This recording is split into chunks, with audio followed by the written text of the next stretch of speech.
Bueno, muy buenas noches a todos. Bienvenidos a este encuentro programado de la semana número 6 de la asignatura Diseño de Experimentos. Para esta semana tenemos un tema que es bastante largo e importante, pero también tenemos una actividad que vamos a cumplir por parte de Bienestar con nuestra psicóloga Daniela Bermúdez, quien también nos acompaña. Ya encendió aquí la cámara para que ustedes la conozcan. Y con ella vamos a tener una charla acerca de un tema importante. Entonces, finalizada la charla con ella, les voy a mostrar a grosso modo el tema, que es grueso, pero les voy a dejar la explicación bien detallada a través de un video para que usted lo pueda hacer. De cualquier manera, recuerden que también tienen tutorías o pueden solicitar tutorías en caso de que requieran algún refuerzo del tema que nos toca esta semana, que son métodos comparativos. Entonces, Daniela, te escuchamos. Bienvenida. Bueno, buenas noches para todos. Mi nombre es Daniela Bermúdez, soy psicóloga del programa de Ingeniería Industrial y soy la psicóloga también encargada de las monitorías. Como lo mencionaba la profesora Peggy, el día de hoy vamos a trabajar una charla muy corta pero importante acerca de la lectura crítica.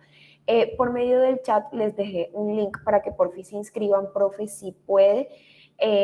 Cuando cargue el video para los estudiantes, deja el link colocado ahí en la descripción para que los estudiantes por favor se inscriban, todos aquellos que vean pues el video. Ok, perfecto, yo lo dejo. Lo tienes habilitado si quieres hasta la semana, o sea, habilítalo desde hoy, lo cierras el domingo a las 11:59 porque es el tiempo que tienen ellos para poder hacer las actividades y ver el video. Bueno, ver el video primero para hacer las actividades y puedan entonces inscribirse. No te preocupes que yo lo subo. Ok, Por lo vale, pronto los que estamos sí lo diligenciamos. listo. Voy a compartir un momentico aquí mi cámara para poder...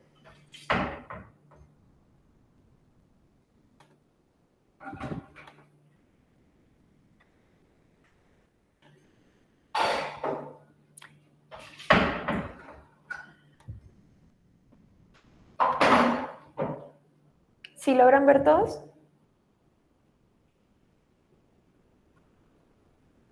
Sí, sí se logra ver. Ok, vale. Como les comentaba, hoy vamos a hablar acerca de la lectura crítica. Eh, la definición como tal que se tiene de lectura crítica es, digamos, la capacidad que tenemos nosotros para entender un texto, interpretar y evaluar, poder identificar qué tipo de texto es y todos los elementos, tanto textuales o literales o explícitos que nos muestra el texto, como lo que podemos leer entre líneas, que es lo implícito, y la criticidad como tal o el aspecto crítico que se abarca. Dentro de lo explícito, creo que es lo que es más común y lo que todos conocemos, que es de pronto lo que nos muestra el texto de manera literal. Ahí podemos encontrar de pronto información precisa, podemos reconocer qué tipo de texto es, cuál es el propósito del texto, la tipología y demás. Tenemos, por otra parte, la parte inferencial, que es lo que nosotros podemos inferir o deducir de ese texto. Podemos reconocer el tema, la relación que tiene el tema con, o el título con el contenido como tal del texto, comprender su estructura. La manera más fácil que tenemos de desarrollar nuestra lectura crítica es leyendo, porque entre más leemos, nos llenamos de más conceptos, nos da la capacidad de comprender o entender un texto y podemos comenzar con cosas sencillas si de pronto no estamos acostumbrados como cómics, manga, a la gente que le gusta el manga, podemos empezar con historias pequeñas y ahí vamos de pronto ya después metiéndonos en libro. Ustedes incluso tienen que, de hecho, tener un alto nivel de lectura crítica teniendo en cuenta que están en la modalidad virtual y pues que en su mayoría toda la información que se les brinda a ustedes es por medio de textos o artículos científicos, y todo el tiempo tienen que estar como en ese proceso de lectura. Entonces, entre más consciente hagan ese proceso y más concentrados estén, más atentos estén durante el proceso, pues va a ser mucho mejor y van a ir desarrollando poco a poco esa capacidad. Cuando llegamos al nivel crítico, aquí es, y me imagino que muchos de ustedes han tenido textos en donde hacen preguntas como ¿qué infiere? Cuando dábamos competencias comunicativas en el colegio o en la universidad al principio, nos preguntan mucho como ¿qué se puede inferir del texto? O ¿qué nos quiere decir el autor?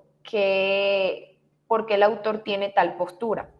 Entonces, todas estas preguntas, digamos que las podemos resolver con los niveles que mencionamos anteriormente, tanto la parte literaria como la parte inferencial. ¿Ya? Entonces, la suma de esos dos compuestos es lo que hace que nuestro nivel crítico aumente, se desarrolle. Y esto también les ayuda muchísimo porque a la hora de argumentar, pues siempre hacemos utilidad tanto de los textos explícitos como de textos implícitos. No sé si ustedes redactando de pronto han notado que copian una frase o toman una frase de referencia y comienzan a argumentar a partir de esa frase. Entonces, esa argumentación que hacemos nosotros es una inferencia o es una interpretación que nosotros estamos haciendo de ese texto o de esa línea. Entonces, quiero que se tomen 2 minutos, literal, no nos vamos a demorar mucho, 2 minutos en tratar de revisar cuáles son los elementos que muestra esta historieta, que es súper breve, este fragmento de historieta. Solo tiene 2 frases, pero es bastante lo que nos comunica. Entonces quiero que le presten atención como a los detalles, que posterior vamos a tener unas preguntas para entender un poco acerca de cómo podemos relacionar lo que ya mencioné con algo real. De 2 minutos, son las 7:16 hasta las 7:18, para que analicen esos tres aspectos de la historieta.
Bueno,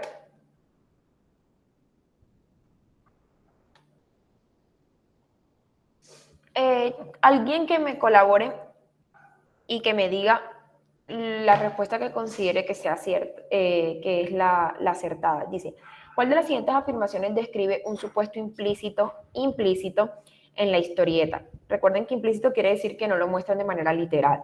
Los padres no entienden a sus hijos. Los discursos de los políticos son difíciles. Los discursos de los políticos son engañosos. Los chicles son malos para la salud de los niños. ¿Quién me responde y me dice cuál considera que es la respuesta correcta?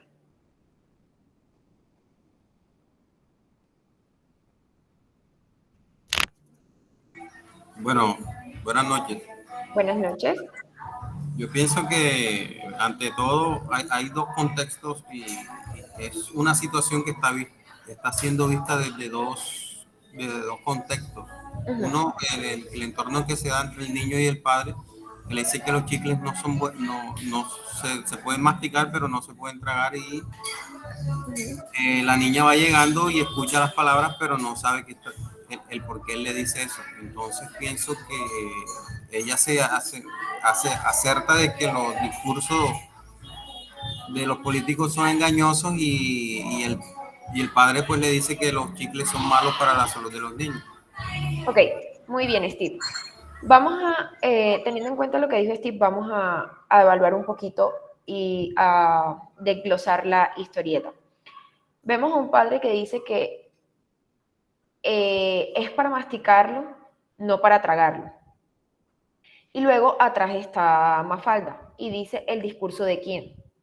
Entonces, lo dicho por Steve es real y uno tiene que tener en cuenta el contexto para poder dar una respuesta. En este caso, digamos que podríamos descartar lo del chicle si contemplamos la última parte de la historieta, que es cuando Mafalda pregunta el discurso de quién. Pero si esa última parte no estuviera, sí se podrían abarcar cualquiera de esas dos respuestas. En este caso, la respuesta correcta: los discursos de los políticos no son engañosos. ¿Por qué? Porque ella aquí lo menciona y pregunta, ¿el discurso de quién? Ahora bien, vamos con la segunda pregunta que dice, la expresión en la cara del padre al oír la pregunta de Mafalda se debe a que no está de acuerdo con lo que dice, no entendió lo que quería decir, le disgustó que le interrumpiera tan súbitamente o no esperaba la interpretación que hizo Mafalda de sus palabras. ¿Cuál consideran ustedes que es la correcta? Les muestro ahí la historieta para que...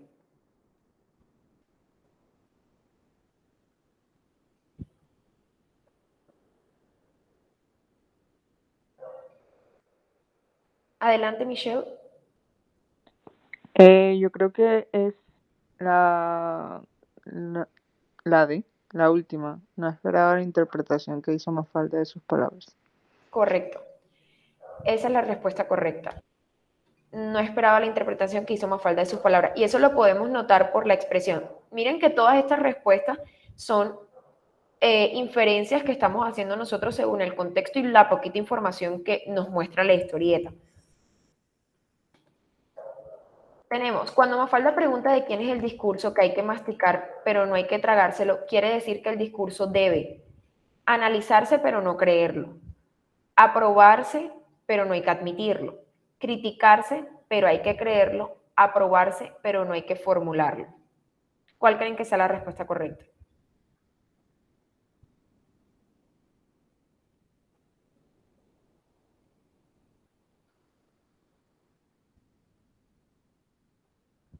¿Quién se atreve? Ajá, chicos. Dale, Michelle. Creo que la A, pues porque Correcto. prácticamente el mensaje es no tragues entero, entonces. Correcto. Muy bien.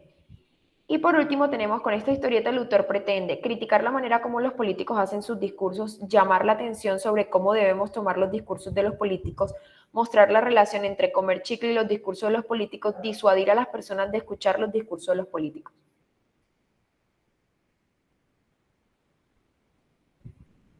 ¿Alguien conoce la respuesta? ¿La A? ¿Por qué piensas que la A?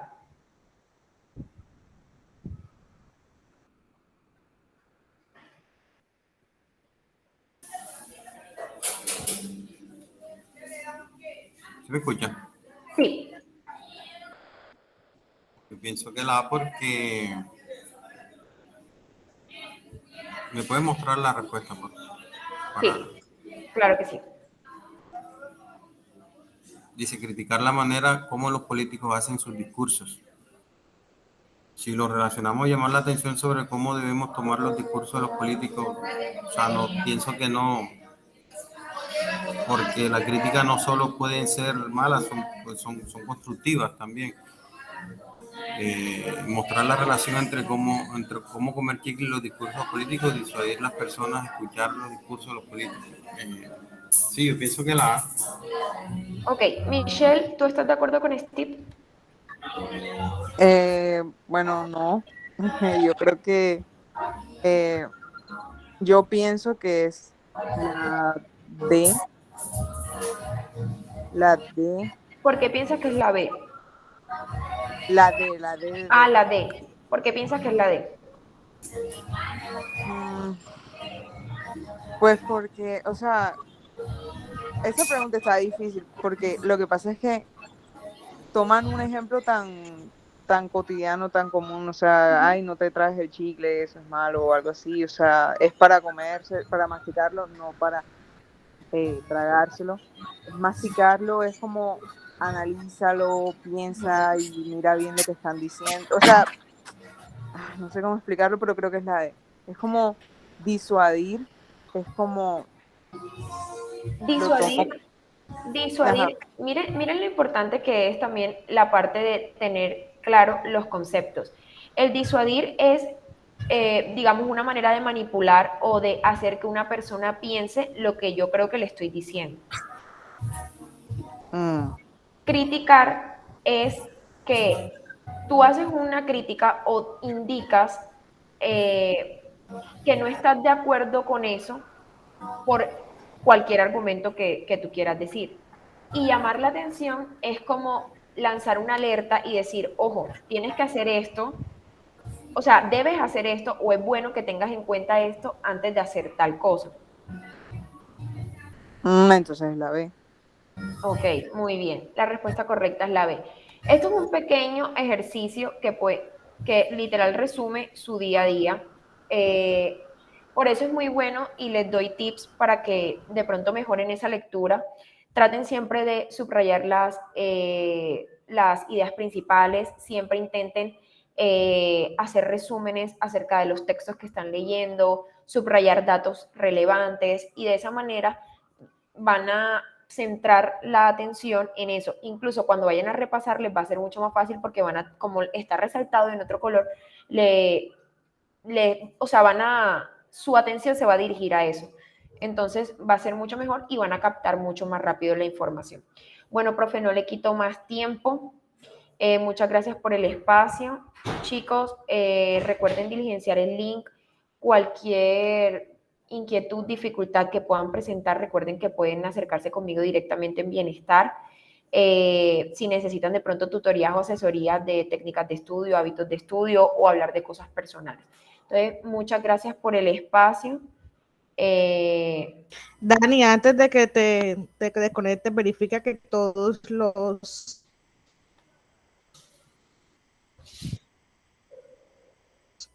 6 estudiantes, bueno, 7 conmigo.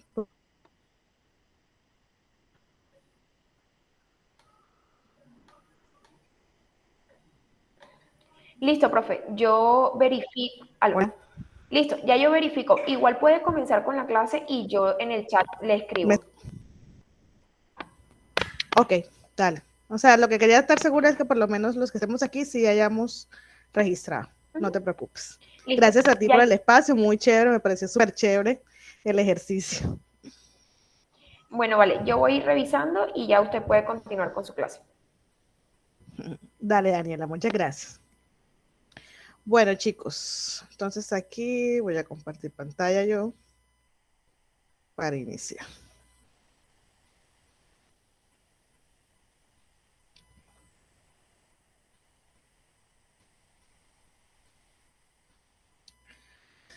Bueno, hay una buena noticia y una mala noticia. Voy a comenzar por la mala para cerrar con la buena. La mala es que el tema de hoy es bastante largo, como les decía, y creo que no vamos a poder abordarlo todo. Sin embargo, por cuestiones de tiempo, porque se deben abordar todos los temas, y por cuestiones también de cumplimiento del, del planeador, del sílabo, del contenido programático y demás. Y sobre todo porque la actividad formativa 3 es sobre métodos comparativos, se tiene que dar este tema. La buena noticia es que se los voy a dar, pero como les dije al principio, les voy a compartir un video de una clase anterior donde se explica el detalle a detalle. Igual que en las clases anteriores o en los temas anteriores, van a contar con una plantilla, vamos a ver, o en el video se explica detalladamente de dónde sale cada uno de esos resultados, porque no es difícil. Métodos comparativos, lo que yo le voy a explicar ahora es qué es eso de métodos comparativos, pero el paso a paso del ejercicio sí lo van a tener que consultar en el video. De hecho, estoy segura que siempre que van a hacer el ejercicio tienen que volver a consultar el video porque hay cosas que uno olvida de dónde sale cada uno de los datos. Entonces les voy a compartir un video que está muy bien explicado, cada uno de los datos. También tienen un video de soporte que ya está compartido en YouTube, de dónde salen cada uno de los datos, pero me interesa antes que eso, que entendamos qué son métodos comparativos, el contexto de métodos comparativos, para qué sirven, y ya el paso a paso de la operación, sí, definitivamente hay que tener cuidado de no cometer los errores, de concluir correctamente, de entender por qué lo estamos haciendo, pero más allá del paso a paso matemático, porque todo esto se basa en la estadística, lo importante es que conozcamos el porqué de las cosas, de dónde salen o para qué lo utilizamos, porque de esa manera ustedes van a tener mayores herramientas para poder aplicarlo en situaciones diferentes a la académica, es decir, ya en lo que realmente debemos utilizar, lo que es en casos laborales como tal. Entonces me va a permitir aquí compartir pantalla y les voy a explicar entonces rápidamente esta parte. Voy a comenzar diciendo, hasta el momento, cuando nosotros hacemos un diseño unifactorial o multifactorial, como lo empezamos a hacer la clase pasada, que ya teníamos más de un factor que intervenía y que era de importancia, y que además nosotros lo analizábamos y que además adicionaba una nueva variable, que era la interacción entre estos dos factores. Hasta ese momento nosotros solo podemos concluir dos cosas. O aceptamos o no aceptamos, o dicho de otra manera, o rechazamos o no rechazamos la hipótesis nula, ¿cierto? Nuestra conclusión se basa en eso. Y rechazar o no rechazar la hipótesis nula era decir son iguales o son diferentes, ¿cierto? Los resultados. Pero si yo digo que son diferentes los resultados, yo todavía no estoy diciendo cuál de todos es diferente, porque dice al menos uno de los tratamientos es diferente o da resultados diferentes para ser más exactos en lo que estamos diciendo. Pero una vez yo diga eso, todavía el ejercicio no me muestra cuál es el que es diferente, ¿cierto? Solo me dice los 5 tratamientos, 6, 7, 4, los que ustedes estemos trabajando de un factor, al menos uno da resultados diferentes. Y al menos uno significa que puede ser uno o varios, o pueden ser todos. Y justamente allí es donde nace esta teoría de métodos comparativos. Porque con base en eso, entonces uno dice, bueno, ¿cómo sabemos cuál es el diferente? ¿Cierto? Eso es lo primero que debemos entender. ¿Para qué sirven métodos comparativos? De hecho, hubo como 2 o 3 estudiantes que en la semana, creo que fue la 3 o la 4, en donde yo coloqué lo de los fertilizantes, la última pregunta, era más bien de análisis, decía, bueno, ¿y cuál de todos los fertilizantes era el mejor? Y entonces, muchos asumieron que por promedio, tú decías el que mejor promedio esté dando. Pero muchos otros sí lo hicieron de forma con un soporte mayor estadístico y lo hicieron a través de métodos comparativos. En su momento cuando les retroalimenté les dije que me extrañaba porque todavía no habíamos llegado a este punto, pero básicamente esto responde a la pregunta ¿cuál de esos tratamientos es el más óptimo? Bien sea porque es el que más lo afecta o bien sea porque es el que menos lo afecta. Acuérdense también que no siempre estamos buscando un valor el más alto o no siempre estamos buscando el más bajo. Es decir, el valor ideal, el nominal, el que queremos alcanzar, lo define el diseñador, el que está diseñando el experimento. Entonces, listo. En el capítulo anterior se trató el diseño experimental factorial, que considera más de 2 factores y por tanto más tratamientos. En este capítulo, aunque considerando un solo factor, se presentan los diferentes métodos que se utilizan cuando el objetivo es comparar más de 2 tratamientos. Es decir, para yo comenzar a hacer métodos comparativos, tengo que iniciar con algo muy importante. Y es que ambas hipótesis sean rechazadas. Es decir, que los dos factores que yo esté analizando tengan una afectación significativa en la variable de salida. Si esto no sucede, entonces no puedo analizarlo. No podría utilizar métodos comparativos. Entonces, es decir, una vez rechazada esta diferencia significativa entre los tratamientos, se buscará analizar cuál es aquel o aquellos tratamientos que son diferentes a los demás. Conclusión, lo que acabo de decir. Con esto buscamos entonces encontrar cuál es ese tratamiento que hace la diferencia. Que dice, bueno, de los 5 que tengo, el que es diferente es el 3. O los que son diferentes el 1 y el 2. A eso es que queremos llegar cuando tenemos métodos comparativos. Es obvio que al hacer tales comparaciones existe un interés y un objetivo claro. Por ejemplo, una comparación de 4 dietas de alimentación en la que se utilizan ratas de laboratorio se hace con el fin de estudiar si alguna nueva dieta que se propone es mejor o igual a las ya existentes. En este caso, la variable de interés es el peso promedio alcanzado de cada grupo de animales después de ser alimentado con la dieta que le tocó. Por lo general, el interés del experimentador está centrado en comparar los tratamientos en cuanto a sus medias poblacionales, sin olvidar que también es importante compararlos con respecto a sus varianzas. Ojo, dos términos aquí importantes. Medias poblacionales. Cuando nosotros deducimos en ese momento que el fertilizante, no sé, el B, el C, el que haya sido, a través del promedio era el mejor, estamos viendo las medias poblacionales, porque es el promedio. Que estábamos de promedio, ese era el que más alto nos estaba dando, pero aún no tenemos estadísticamente la seguridad de que sea de esa manera. Solo lo deducimos porque el promedio nos está dando más alto, ¿cierto? Pero también otro factor importante que debemos entender es la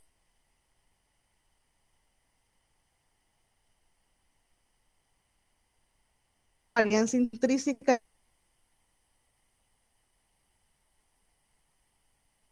del feto.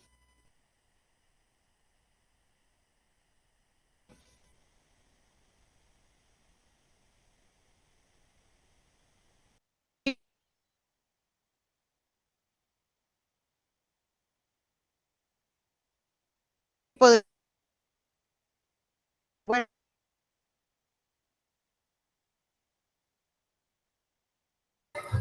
¿será mi internet o es desde allá que no se escucha nada, profe? Profe, sí, se lo está viendo el internet. Yo tampoco logro escuchar muy bien. Igual me pasa. en este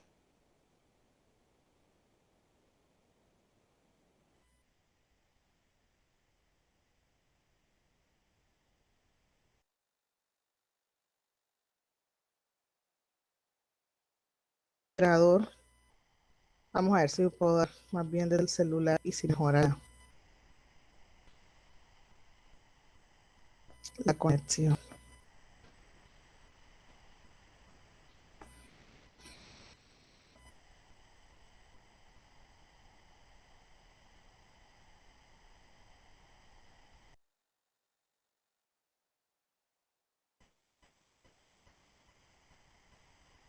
Listo, chicos. Ahora probemos. ¿Sí me están escuchando?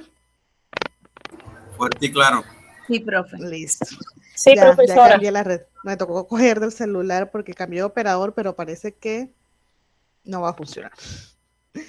Bueno, me devuelvo entonces nuevamente a compartir. Me devuelvo aquí, compartir.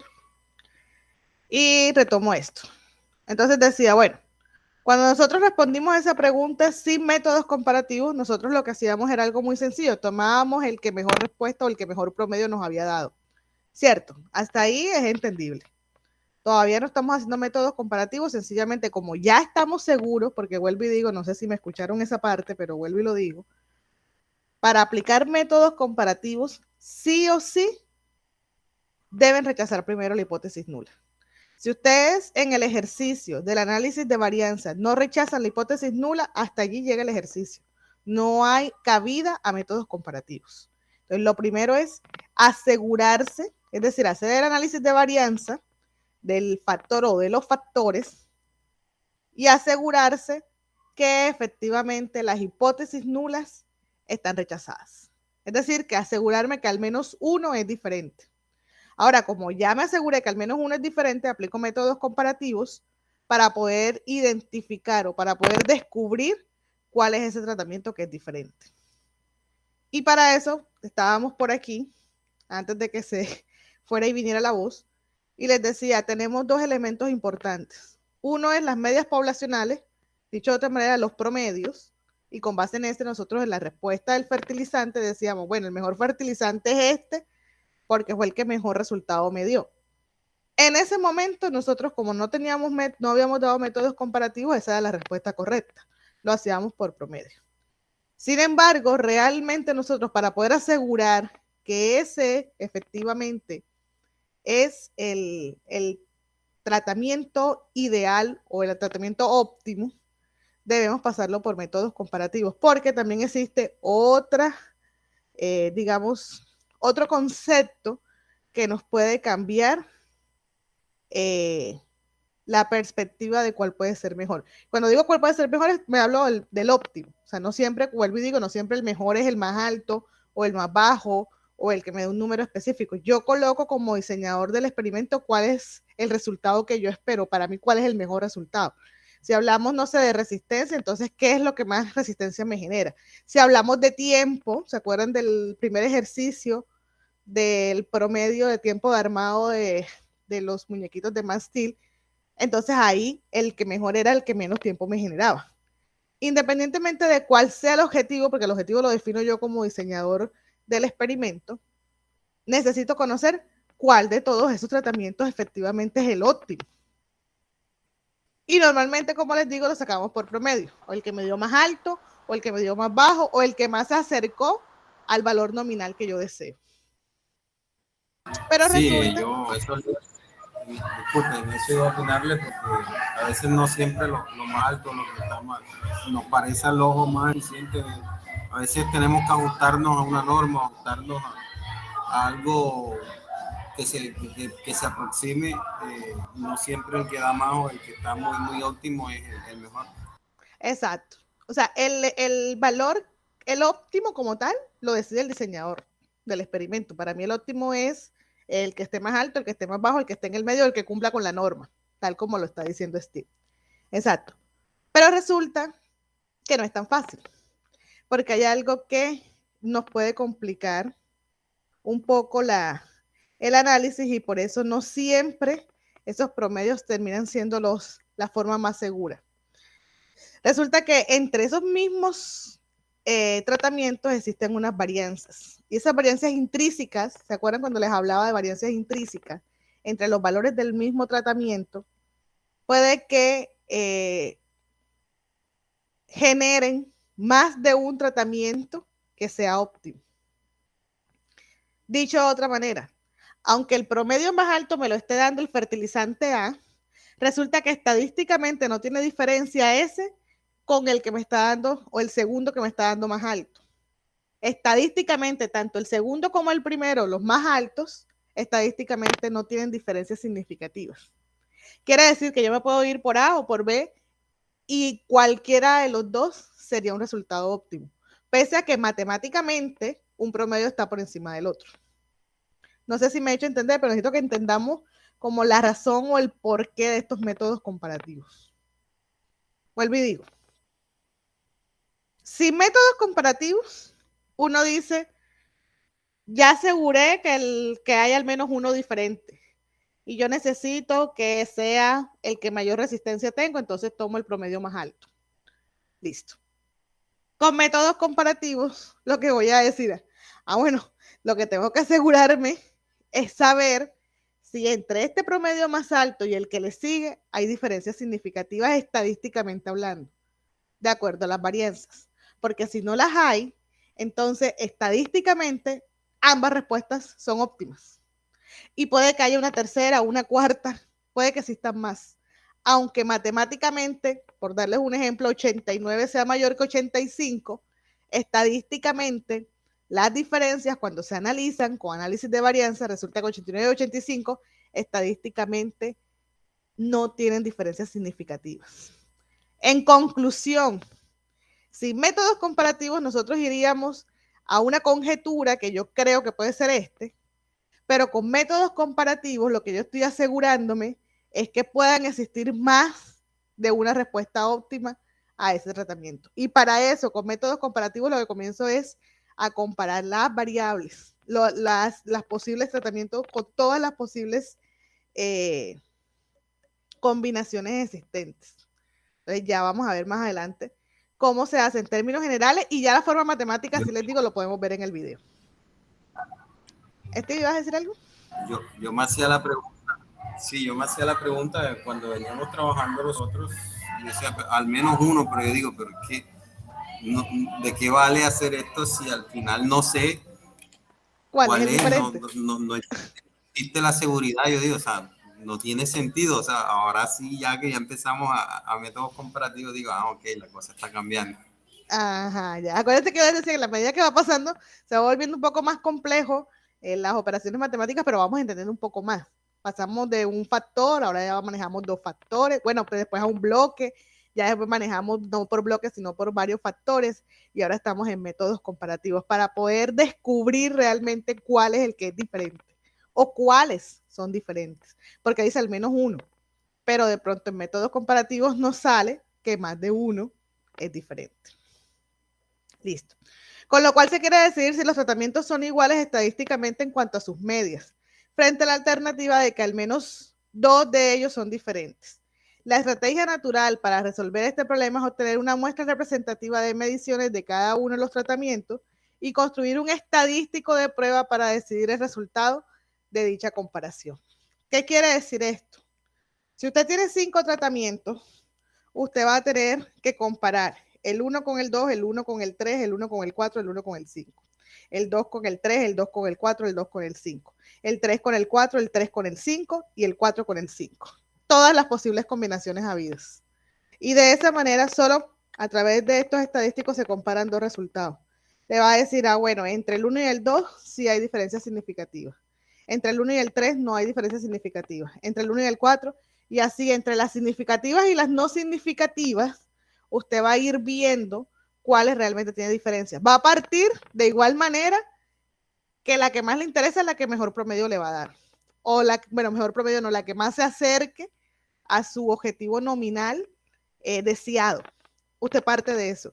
Pero entonces, aparte de que parte de eso, usted va a verificar si existen otras que aunque se alejen un poquito, también estadísticamente den el resultado.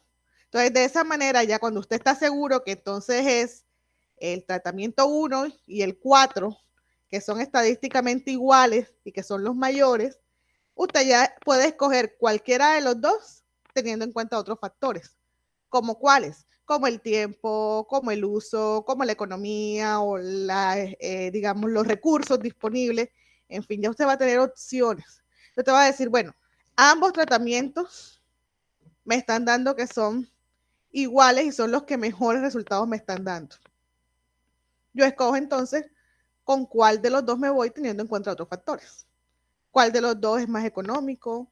¿Cuál de los dos tiene mejores materiales? ¿Cuál de los dos tiene un método más fácil de aplicar?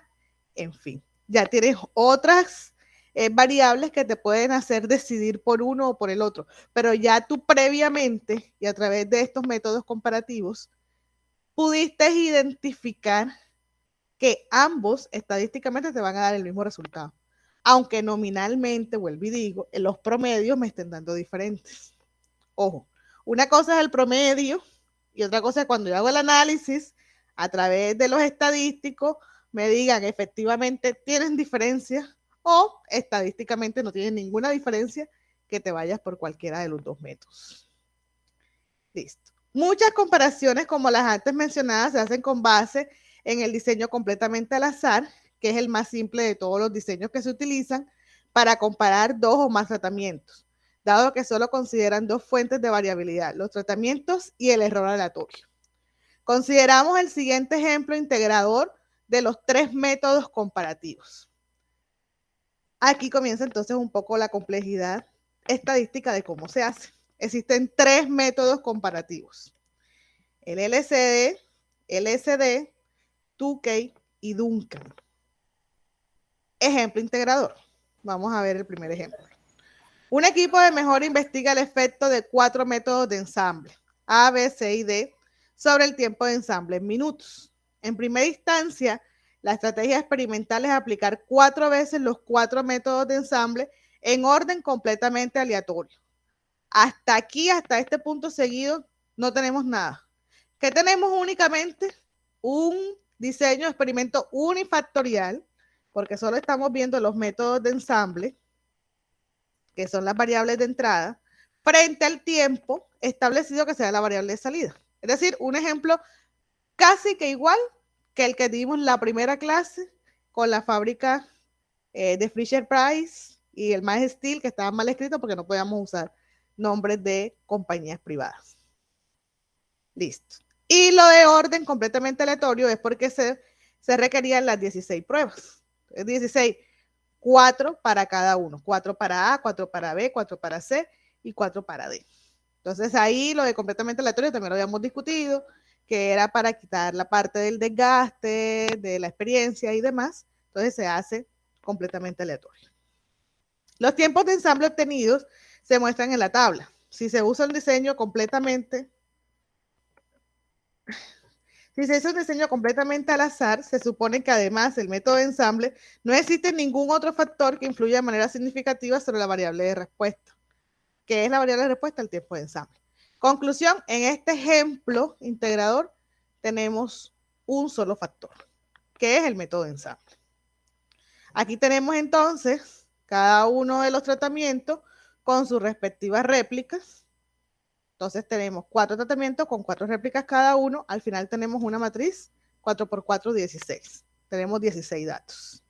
El método estadístico que ya hemos visto, la prueba de hipótesis inicial, la prueba de hipótesis alterna y los resultados. Entonces aquí tenemos el análisis de varianza. Con el análisis de varianza buscamos el Fisher crítico, el Fisher observado, y ya concluimos que sí tienen diferencias significativas. Hasta aquí no hemos hecho nada diferente a lo que ya hemos visto. Listo. Continuación del ejemplo integrador. Según el ejercicio, donde el interés era comparar 4 métodos de ensamble en cuanto al tiempo promedio en minutos, se requiere cada uno de ellos, se hicieron 4 observaciones del tiempo de ensamble de cada método. Luego de tener análisis de varianza en la tabla anterior, el resultado fue rechazar la hipótesis nula. Existe al menos un tratamiento diferente a los demás. Con esto yo digo, listo, luz verde para hacer métodos comparativos. Sin esto, vuelvo y digo, si no me sale rechazar hipótesis nula, no hay cabida a métodos comparativos porque todas son iguales. Ya ahí yo no tengo que buscar cuál es el diferente porque todas me están dando igual estadísticamente. Cuando yo digo rechazar, al menos una es diferente. Después de que se rechazó la hipótesis nula en un análisis de varianza, es necesario ir al detalle y ver cuáles tratamientos son diferentes. A continuación veremos 3 estrategias distintas para ese detalle. Primer método, el método LCD. Una vez se rechaza la hipótesis nula en el ANOVA, el problema es probar igualdad en todos los posibles pares o medias con las hipótesis. Entonces aquí tenemos hipótesis nula, hipótesis alterna. ¿Qué vamos a hacer? Para toda I, que es diferente de K, y para K, tratamientos se obtienen del total de K, K menos 1, entre 2. Pares de media. Ejemplo, si K es 4, entonces existen 4 por 3 entre 2 igual 6. Esto se lo voy a explicar de la siguiente manera. Bueno, a mí me parece, de mi modo de aprendizaje, más fácil entenderlo de la siguiente manera. Usted tiene 4 tratamientos. Y ahora usted lo que va a hacer, aunque esto está explicado en el ejercicio, pero de todos modos, para ir adelantando, vamos a abrir aquí un Excel. Porque las combinaciones iniciales son las que les van a servir a usted en los 3 métodos. Yo no sé por qué tengo esto.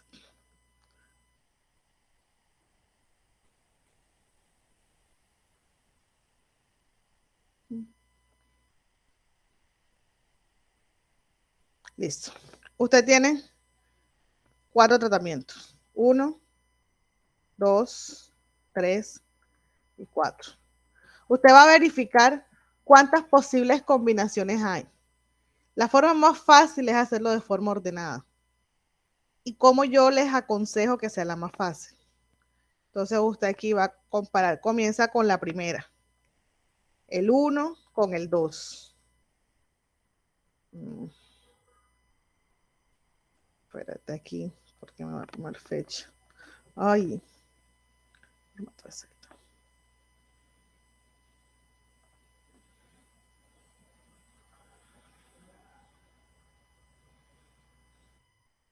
El 1 con el 2. Ay, ¿por qué me sigues tomando fecha? Yo no quiero fecha.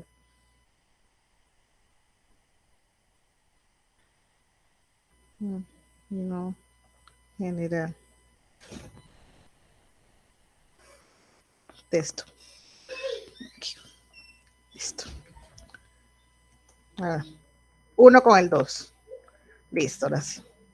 La siguiente combinación sería el 1 con el 3. La siguiente combinación sería el 1 con el 4. Y ya termino con los 1.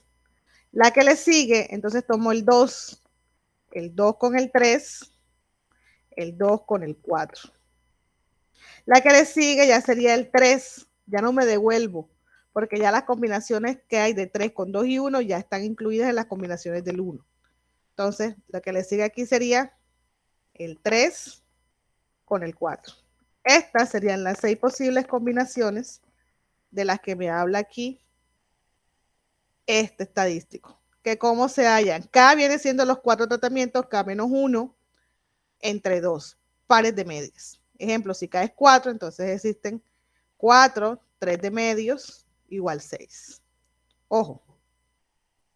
Si K es 4, entonces existen 4 tratamientos, le resto 1, serían 3, le saco la mitad de 3, serían, lo multiplico por 3 y serían 6. Multiplico 4 por 3, 2, entre 2, 6. ¿Cómo está aquí en la fórmula? Cuando la fórmula la escriben, pierde hasta un poco el sentido, pero al final de cuentas es eso. Hagamos esto mismo con más de un tratamiento, para que nos quede completamente claro. Supongamos que no tenemos 4 tratamientos, sino que tenemos 5 tratamientos. Listo. Según la fórmula, para saber cuántas posibles combinaciones hay, yo al 5 le debo restar 1. ¿Cierto? Y luego eso, debo dividirlo entre 2 la multiplicación. Ejemplo, 5 sería 5 por 4, me daría 20. Y luego ese 20 lo divido entre 2. Me está dando 10. Aquí me tienen que salir 10 posibles combinaciones. Vamos a ver si es cierto. ¿Cuáles serían las posibles combinaciones en orden? Yo realmente confío más en hacerlo en orden, inclusive que hasta en la propia fórmula. Pero cada quien lo puede hacer como se le facilite más. ¿Cuáles serían las posibles combinaciones aquí? El tratamiento 1 con el 2, el 1 con el 3. Vuelve y juega con esto. Formato de celda.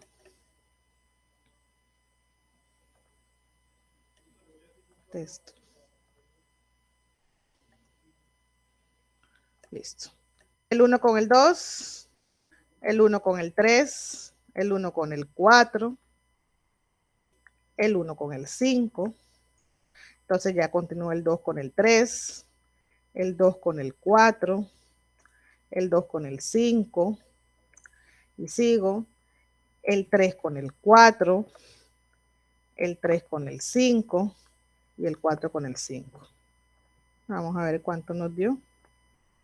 Efectivamente 10. 10 posibles combinaciones. Pero no sé, por eso les digo, a mí se me hace muy fácil hacerlo en orden. ¿Cómo lo hago? Voy tomando el primer valor, y lo comparo en orden con los valores que le siguen. Luego comparo el segundo valor, pero ya no me devuelvo, sino que lo sigo comparando en orden con los que le siguen.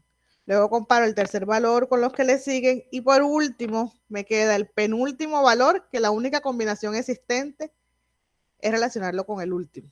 Este 5 que está aquí, ya está aquí, este es 4,5. Ya está aquí, está aquí, está aquí, está aquí y ya tiene sus posibles 4 combinaciones. Porque ya los he tomado cuando barro, cuando hago todas las posibles combinaciones desde el primer elemento. ¿Sí me he hecho entender? Muy importante estas combinaciones, aunque parezca algo básico, aquí comienzan los errores. Entonces, sí me he hecho entender cuántas combinaciones pueden haber en los tratamientos. ¿Para qué hago esto? Para comparar cada uno de los resultados de cada tratamiento. El 1 con el 2, que técnicamente es lo mismo comparar 2 con 1 que 1 con el 2. Por eso es que nada más se hace a la mitad de las cantidades. Entonces, comparo el 1 con el 2, el 1 con el 3, el 1 con el 4, el 1 con el 5 y ya están todos los 1. Comparé el 1 con todos los tratamientos. El tratamiento 2, el 2 con el 3, el 2 con el 4, el 2 con el 5 y con eso cubro todas las posibles combinaciones que haya con el 2, con el segundo tratamiento. Y así con el 3, y así con el 4 y así con el 5. Al final siempre me va a dar un número considerable de comparaciones que viene de la fórmula. ¿Y cuál es la fórmula? Multiplico el número de tratamientos por el número inmediatamente anterior, es decir, si son 5, entonces 5 por 4, si son 6, 6 por 5, si son 7, 7 por 6, y eso lo divido entre 2. Y ese resultado que me está dando ahí, que en este caso aquí nos dio 6 y acá nos dio 10, nos va a indicar el número de posibles combinaciones. Y con esas posibles combinaciones iniciamos el método comparativo. ¿Claro esta parte? Chicos, ¿me están escuchando? ¿Sí me escuchan? ¿No se me ha ido la voz? Sí, Sí, profe, profesora. quedó. Listo. Entonces queda acá. Ya terminé. ¿Cuáles son las posibles pares de media? El estadístico de prueba para cada una de las hipótesis que resulten, en este caso 6, por tanto serían 6 pruebas de hipótesis. Es la correspondiente diferencia del valor absoluto entre sus medias muestrales. Se rechaza o la hipótesis nula, si ocurre. Entonces aquí ya viene la magia estadística. Y esto sí, si me lo pongo a explicar, no alcanzo a explicarles más o menos los otros dos. Pero aquí ya viene la magia estadística. ¿Y qué es la magia estadística?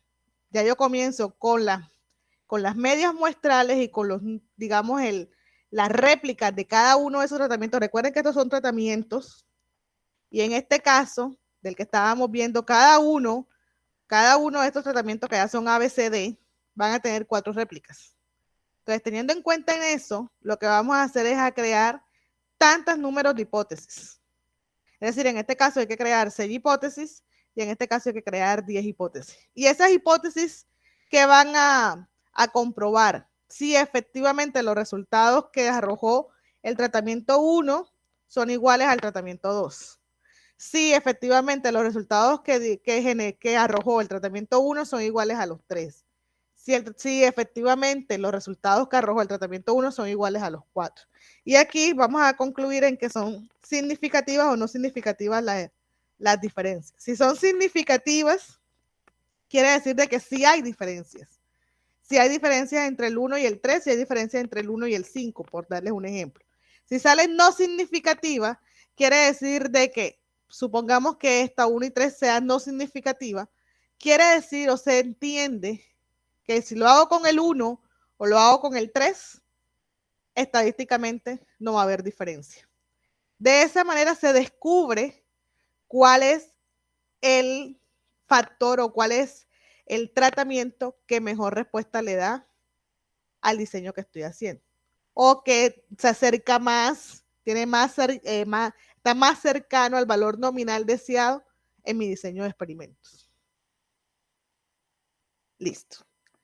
Esta parte estadística me la voy a volar, pero sí necesito que ustedes ingresen al video y puedan ver cómo es el paso a paso estadístico de la plantilla que les dejo aquí. Profe, Y yo del ejemplo. tengo una duda y antes de Señor. que se nos acabe el tiempo, quizás no me alcance a preguntarle. Ujú. Con respecto al Excel que usted montó, creo que dice que está abierto, quisiera saber en la Duncan, ¿dónde sale 0.78?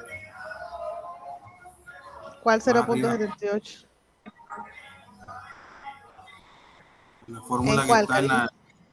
en que dice R2 igual a R Dime la en la celda imagen, para ubicarme. entre la J. Ajá, aquí está. Ajá. Y eso que dice ¿Con todos qué se número? ¿La J multiplican con qué? por Ah, este, 0.78. Ok. Aquí tenemos dos. Tenemos este R que está aquí, es el alfa. Esta probabilidad, esta que está aquí, son en orden los mismos tratamientos que tenemos. Y esta que está aquí, si no estoy mal, es el estadístico.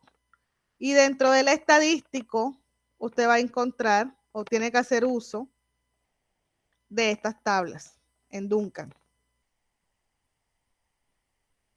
Entonces, dame un segundo y veo cuál es el estadístico que nos está dando aquí para ubicarte ese 0.78. Aquí es 3, 12, ese es su Y, de ahí.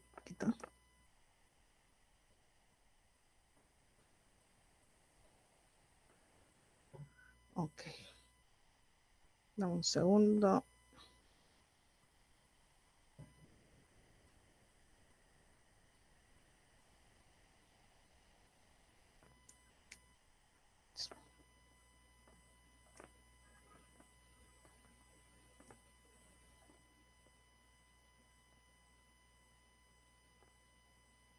Tiene que utilizar la tabla de más abajo, que es la de 0.05 que estamos trabajando. Exacto. Aquí, no, espérate, que aquí están los de 3 punto algo. Aquí está la tabla me está dando es 3.08. Espérate, este 0.78 ya te lo descubro. Es que las fórmulas a veces no son tan fáciles. Y vámonos aquí a Duncan.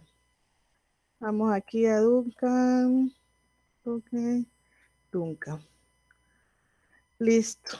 Y aquí entonces nos dicen que 3,42 prueba de tamaños. Espérate un segundo. Ahí aparece 0.27.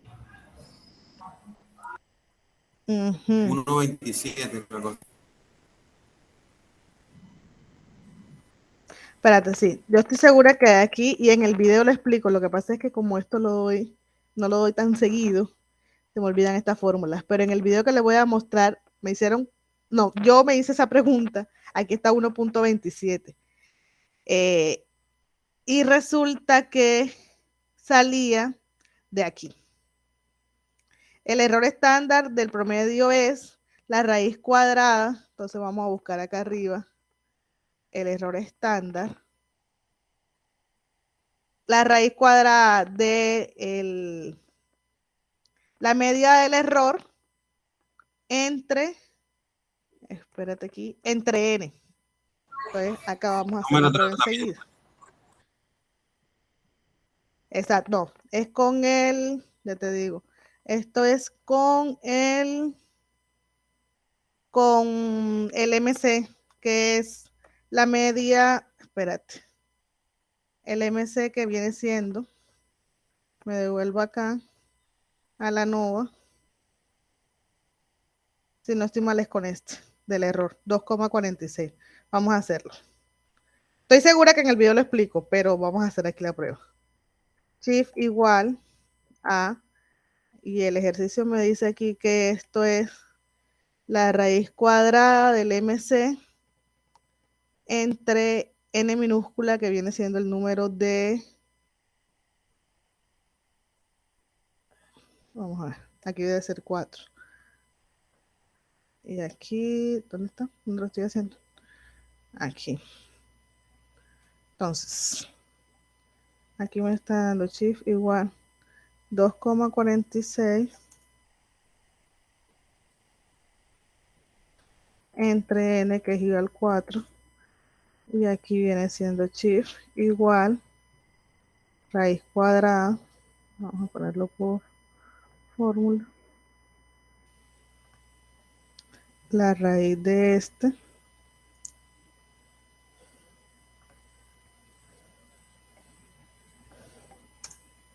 0,78, de ahí sale. Ahora sí, entendido. Gracias. Ya, ok. Sino que, como les digo, a veces toca ir recordar, son tantas fórmulas que toca ir recordando, pero sí sabía que salía de la fórmula. Entonces aquí, fíjate que sale esta fórmula de S, no sé, de S sub Y va a ser igual a la raíz cuadrada del MC, en este caso, del error, de este caso lo que ya teníamos acá en el ANOVA, que en este caso son 2,46, entre n, que en este caso es 4, y la raíz cuadrada de eso da 0,78. Para todos da igual. Y este sí es el estadístico. El 3,08, 3,23 y 3,33 sí aparece en la tabla. Aquí. Perdón. Sí aparece aquí en la tabla del estadístico. Con el 0,05. Entonces ya uno comienza a ubicar. De cualquier manera, no se preocupen, porque esto de todos modos yo les explico muy detalladamente también en el video que les voy a mostrar. Porque sí tiene, lo cierto es que aplicar este ejercicio en esta fórmula, pese a que la mayoría está formulado, la mayoría, porque fíjate que aquí no está formulado, se los voy a dejar aquí, más bien le voy a quitar eso y se los voy a dejar la fórmula aquí, se los vuelvo a cargar para que siempre nos quede de dónde sale este 0,78 y ustedes los puedan aplicar. Correcto. El ejercicio estadísticamente tiene su complejidad, porque tienes que estar pendiente de que estés en la tabla con la probabilidad que corresponde, que estés utilizando el estadístico que corresponda, pero al final de cuentas, digamos que termina siendo operativo ese ejercicio, pero me interesa más que usted concluya de forma correcta. Y al final, cuando ya tengamos esto, entonces existe uno LCD, de hecho el más difícil es Duncan, porque Duncan también hay un orden en donde ya no permite el orden que teníamos inicialmente 1,2, 1,3, 1,4, no, sino que hay que sacarle un orden lógico entre los que se alejan más y los que más se acercan y organizarlo de esa manera, también se lo explico en el video. Los más sencillos son estos dos, porque realmente es aplicar la fórmula estadística y ubicar los valores en las tablas de LCD y de Tukey, y de esa manera concluir si son significativos o no. ¿Cuándo voy a hacer Duncan? También, bueno, ya esa parte iba. Que dice el video que si LSD y Tukey ambos son iguales, no hay necesidad de hacer Duncan. Si se encuentra una diferencia, exactamente, sí toca aplicarlo. Exacto. Por ejemplo, en este caso, en ambos me está dando no significativa. No es necesario que lo aplique. Yo lo puedo dejar en blanco. Porque nunca me tiene que dar también no significativa porque estas no entran en conflicto. Ni aquí tampoco entraron en conflicto. ¿Cuándo sí es necesario hacer Duncan? Por ejemplo, en este caso, cuando estoy comparando A con D. Porque en LCD me da significativa y en Tukey me da no significativa. Entonces tengo que hacer Duncan. Cuando hago Duncan, con Duncan puedo entonces definir lo que me... Duncan solo tiene dos opciones, o es una o es la otra. Entonces me va a apoyar a LSD o me va a apoyar a Tukey. En este caso, coincide con lo que me dice el método LSD. En este caso, entonces, significativo. Porque aquí ganaría la de mayoría, la que me esté dando 2 de 3 de los 3 ejercicios. Aquí no hay necesidad de hacer Duncan, aquí no hay necesidad de hacer Duncan y aquí no hay necesidad de hacer Duncan. De todos modos, en el video, que también es larguito, les explico igual cómo se tiene que hacer Duncan, porque si se presenta una situación como esta, en donde no coinciden en ambos métodos, entonces toca hacer un tercer método que es Duncan, que es un poquito más complejo. pero todo es operativo, o sea, todo es matemático. Todo es poder concentrarse, aplicar la fórmula, buscar de dónde sale la fórmula y listo. Pero al final de cuentas, en lo laboral, más allá de la fórmula, que debemos asegurarnos que lo aplicamos correctamente, es entender también qué significa eso. Entonces, en este caso, fíjense que las diferencias están entre el A y el C, el A y el D, y B y C. Y si yo me voy acá a los promedios, entonces está entre el A y el C, entre el A, espérate, se me olvidó, significativa A y C, significativa A y D, y significativa B y C. A y C, A y D, y B y C. Estas son diferentes, estas son diferentes. Como esto es tiempo, yo me iría por el más pequeñito. Y el que le sigue en tiempo es el B. Entonces, si A y B no tienen diferencia significativa, vamos a ver cómo concluimos A y B. A y B no tienen diferencia, miren, me sale que no tienen diferencia significativa. Pese a que este tiene menor tiempo, estadísticamente yo lo podría hacer con cualquiera de los dos. Sí me he hecho entender en el raciocinio de los resultados del ejercicio. Matemáticamente 7.25 es menor que 8.5. Y estamos hablando de tiempo, es decir, mi respuesta idónea o mi respuesta óptima nominal es la más bajita, la que me esté dando el número más bajito. Pero aquí en este caso entonces, A me está dando 7.25 en promedio y B me está dando 8.5. Pero cuando yo hago métodos comparativos y comparo A con B a través del método LCD y a través del método Tukey, me está dando que no tienen diferencias significativas. Por tanto, yo a ojo cerrado puedo decir cualquiera de los dos métodos me da los mejores resultados. Puedo escoger A o puedo escoger B. No hay problema con esos dos métodos. Y adicional, entonces le puedo agregar otras variables que no he tenido en cuenta. Cuál es más fácil, cuál genera menos producto no conforme, porque puede que el método A sea más rápido, pero genere más espacio para que el producto esté no conforme, mientras que el método B y estadísticamente es igual, porque no voy a decir que se demora más, estadísticamente es igual, y eso lo descubrimos con métodos comparativos, aunque aquí pareciera que fuera mayor. Ya quedó descartado, estadísticamente es igual a A que B, porque no tienen diferencias significativas. Entonces yo decido si me voy por el A o me voy por el B. No solamente teniendo en cuenta cuál es el mayor promedio, sino también teniendo en cuenta otras variables, porque ya tengo la plena seguridad o tengo suficiente evidencia estadística para hablar correctamente. Tengo suficiente evidencia estadística de que ambos tienen los mismos resultados. Entonces ya yo escogería, bueno, por otras variables, por otras formas de escoger cuál de los dos sería el ideal o el óptimo. Listo, chicos. Entonces, por lo pronto espero, a pesar de que no dimos la clase completa, haber generado un buen contexto de para qué se usan y cómo se utilizan. Ya la fórmula matemática, como les digo, les compartiré el video para que lo tengan completamente claro. Y aquí en este Excel les voy a agregar entonces la fórmula de donde sale Duncan. Le voy a recortar y lo voy a pegar aquí y vuelvo y hago nuevamente la formulación para que usted sepa entonces de dónde sale este 0,78, que para este ejercicio es 0,78, pero quizás para el ejercicio que usted tiene que hacer no va a ser 0,78, porque la media del error va a ser diferente, porque el número de tratamientos puede ser diferente. Entonces, para que tenga claro que lo puede realizar, que lo tiene que realizar, calcularlo para que lo pueda multiplicar. Listo. ¿Preguntas, chicos, hasta ahora? Bueno. Pues la duda que quería despejar era esa y ya quedó claro. Gracias. Ok.